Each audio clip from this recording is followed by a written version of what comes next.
একটি দল যাদের জন্ম হয়েছিল গণভোটের মাধ্যমে, যাদের প্রতিষ্ঠা হয়েছিল গণভোটের মাধ্যমে, তারা আজকে নতুন বাংলাদেশে গণভোট মানতে চায় না। জনগণের চাপে গণভোটে রাজি হয়েছে, কিন্তু তারা বলতে চায় যে আমরা জাতীয় নির্বাচনের দিনে নাকি গণভোট করব। কথাবার্তা পরিষ্কার, প্রতীক নির্ভর জাতীয় নির্বাচনের দিন প্রশ্ন নির্ভর গণভোট আয়োজন করে আমরা জুলাই গণঅভ্যুত্থানকে অপমান হতে দেব না ইনশাআল্লাহ।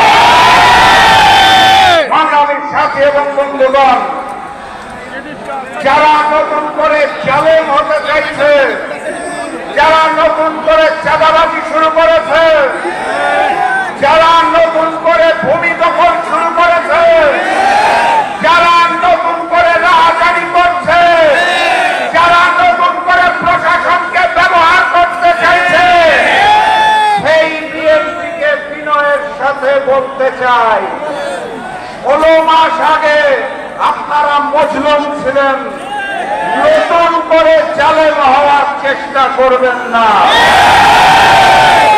আর 2 দিন পরে 13 তারিখ জানি তারা আবার নতুন কর্মসূচি দেওয়ার চেষ্টা করছে।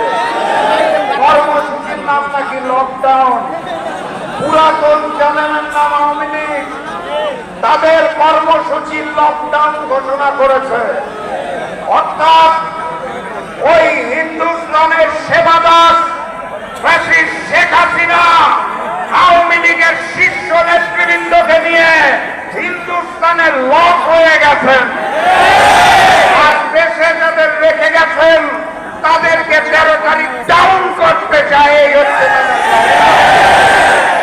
পুরানো জালেম আর নতুন জালেমদেরকে স্মরণ করিয়ে দিতে চাই। আজকের এই মঞ্চের দিকে তাকিয়ে দেখুন, আলেমরা এক হয়েছে।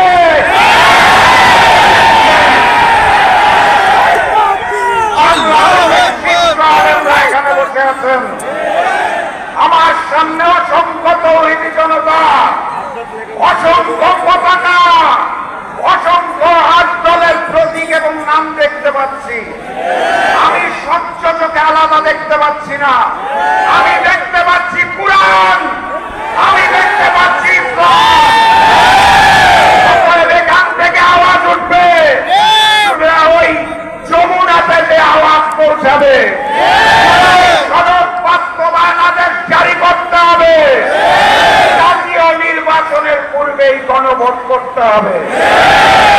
আজকে শান্তিপূর্ণভাবে বাড়ি ফিরে যাব। অতি সত্বর ঘটনা না আসলে এরপরে কিন্তু যমুনা অবয়কে যাত্রা শুরু হবে। এই আহ্বান জানিয়ে আজকের মতো বিদায় নিচ্ছি।